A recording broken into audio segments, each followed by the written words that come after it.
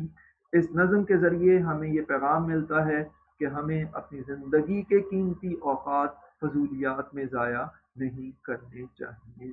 یہ نتیجہ تم نے نکالنا ہے، تم نتیجہ نکال کر جو ہے ان تک اپنی بات کو پہنچاؤ گے۔ ٹھیک ہے جی، سمجھ آئی ہے کچھ؟ جی سر سمجھ آئیے سر۔ آپ اس کو ادبی زبان میں بول سکتے ہیں کہ ریپیٹیشن وہ نے مطلب استعمال کیا اپنی بات کو؟ تکرار، ایک ٹھیک ہے کتاب سر۔ والا کاف رے الف رے، تکرار جی کہتے ہیں ریپیٹیشن کو، کہ انہوں نے اپنی ایک ہی پیغام ہمیں تکرار نہیں ہوگا، تکرار بیسیکلی جو ہے وہاں پر آتا ہے کہ دوبارہ استعمال کیا گیا ہو، اس نے لازمی کا استعمال کیا دوبارہ، اس نے ایک بات کو مختلف انداز سے ہمارے سامنے لے کر آیا ہے، تو یہاں تکرار کا لفظ نہیں آئے گا، اس کے مختلف پہلو، اس کے مختلف انداز، ٹھیک ہے سر۔ چیزیں دیکھتا جا رہا ہے اور اس پر تبصرہ کرتا جا رہا ہے، اور تبصرے کا ہم نے نتیجہ یہ نکالا ہے کہ وہ ہمیں کہتا ہے کہ ہم نے اپنا ٹائم ویسٹ مت کرو۔ یہ ہے جی اس کی بیسک بات۔ سر اس سے متعلق آپ ٹائم ہو گیا۔ ٹھیک ہے جی، کوئی اور سوال؟ اب گفتگو کر لیں جی، آپ ٹائم ہو گیا آپ کا 10 بج گئے ہیں۔ اٹینڈ